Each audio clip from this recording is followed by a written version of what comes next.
Welcome once again, folks, to the SSE wind factory near Moffat and the M74 Motorway. This is a 152 turbine, repeat, 152 turbine development, making this the largest wind factory in all of Europe. Only Whiteley, which is nearby, with 140 turbines.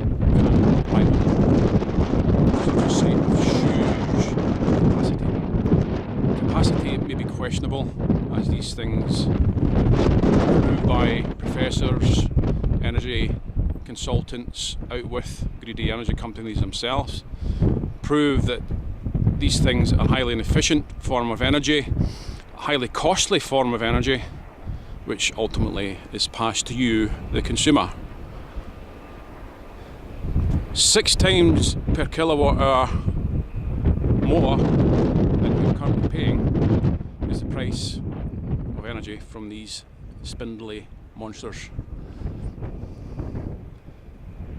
Just think how much your bill will rise when by 2020 most of Scotland's visible landscape will be covered in these things. What happens when the wind doesn't blow? These things don't turn.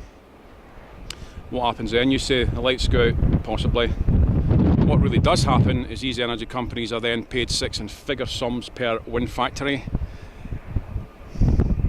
despite the fact these things do not turn. They are paid when they turn, they are paid more when they do not.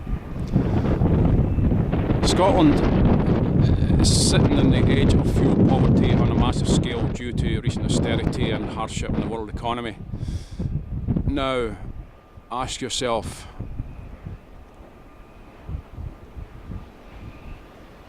think about it. Many people will die, frozen to death in their own homes, can't pay the bills, frightened to turn on the heating, frightened to turn on the light, while greedy energy companies build these things on a massive scale, destroying Scotland's natural and world famous landscape. Greedy landowners are in it, others are in it, the SNP government are in it. They know these things are not the long-term or even the short-term answer to our problems of energy.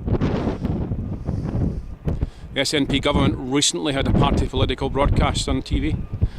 They used the hills, mountains and beauty spots of Scotland to show off just how good Scotland is, the best wee country in the world, Alex Salmon called it. Now we're doing this to it. Hypocrisy is a word. How can he call it the best wee country in the world? How can he show off the mountains and hills of Scotland and avoid showing this on his party political broadcast? The man is stealthy, so is his party, so are the energy companies, so are the landowners. Make up your own mind. 2020 will come soon enough, and you will all be poorer, and Scotland will certainly be poorer with its destroyed landscape.